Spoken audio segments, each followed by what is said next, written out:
With escalation moving more and more towards an SHTF scenario over there, we know that that could affect us here as well, and maybe not in an aggressive way, but definitely financially. So if things really start happening over there, prepare for these resources to get very expensive.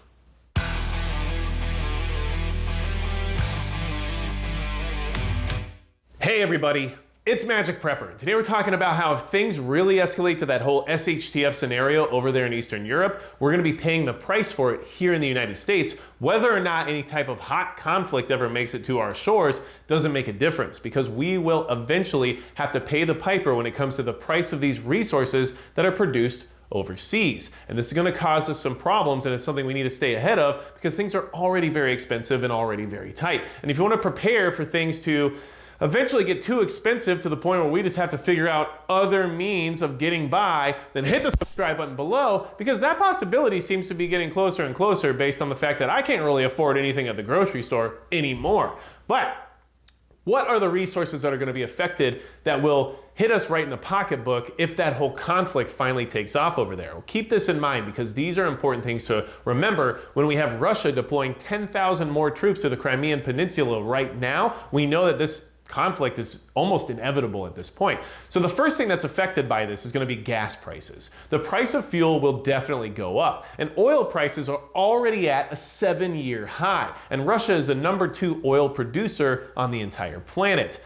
Ukraine is also a key energy transit hub, so any invasion of Ukraine is going to create fear that the US is going to levy sanctions on Russia, which is going to generally target their energy sector, which is their biggest moneymaker. And the big issue there is that those sanctions are something that investors are going to be afraid of. So the investors are going to buy everything out, which is going to move oil up to $100 a barrel or more, which is going to spark even more inflation and definitely hit you at the pump. So yes, it's hard to stockpile fuel, and it's hard to have as much as you could possibly need, especially with its short shelf life. But at the end of the day, making sure you're financially prepared and mentally prepared for that inevitability of more expensive gas can give you a better strategy moving forward.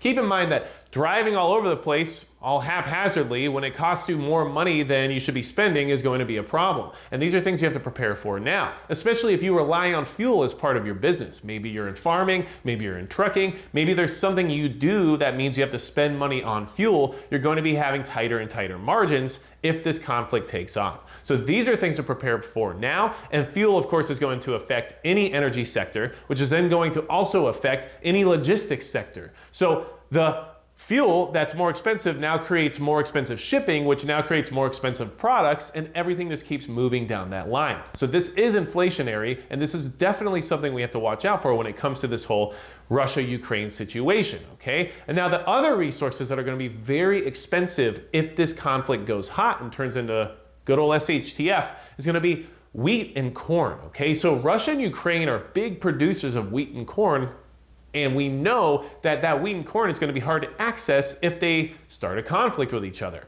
So this is a big deal because food's already expensive, food's already in high demand and short supply. But the other thing you have to consider is that wheat and corn isn't just in your cereal and just about almost any other processed food product you can think of, but it's also used for animal feed. So this will affect everything from your cereals to your cornbread, which who doesn't like that, but all the way up to your meats and your dairy. So this is going to be a food-wide issue, not just to the products that are made using wheat and corn. And of course, this is going to affect things like beer, which is an issue, and whiskey, which is an issue. So there's a lot of issues here that we have to keep an eye on. And we have to understand that food, or at least the food at home index, is already up 6.5% over last year, which is the highest amount it's gone up in the past decade in a 1-year time span. And this is a big issue because I know that I'm already struggling at the grocery store. I'm sure you are too. We know that there are shortages. We know there is inflation, and both of those things will get exponentially worse if hot conflict happens over in Eastern Europe right now. So we have to be ready for these things. And of course, you can see I'm getting ready and evolving in some ways when it comes to making sure I can protect myself during these times. But there's other things to consider that we have to keep in mind when it comes to just basic resources like gas and food, okay? But another thing to keep in mind is that some companies produce good products overseas in countries like Ukraine, which we might not be able to get these products if they find themselves in a war zone.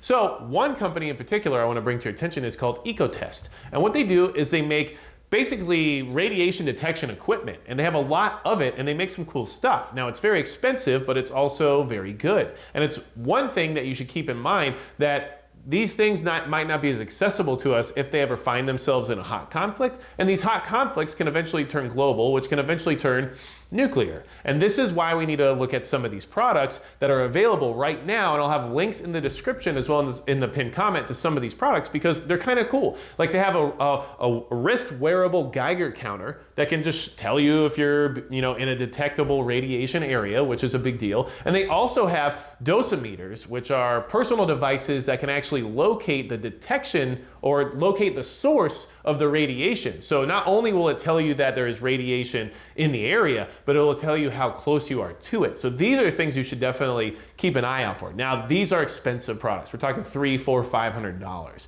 But how much more expensive will they be if Russia invades and they can no longer produce them? And how much harder are they going to be to get if things really go off the deep end? So these are things I wanted to bring to your attention that aren't necessarily necessary resources, but they're cool, and they come from a country that might be invaded at any point in time. So if it's something you're interested in and you're looking for, probably now's the time.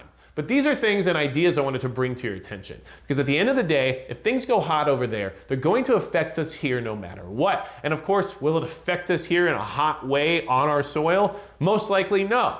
But if it turns into a global conflict and other countries get involved, that possibility becomes higher and higher. So prepare for everything, but be a little bit more specific based on timing and what's happening around you. And that's what this video is about, because gas, wheat and corn, food in general, right? And then companies like Ecotest that are in that region are all going to be affected no matter what happens here in this country. And these are things I want to bring to your attention and let you know about and give you something to think about to be better prepared with. If you have anything for me at all, go to magicprepper.com or leave a comment below, because sometimes I like to hang out there and be trolled. And otherwise, that's going to be it for Magic Prep.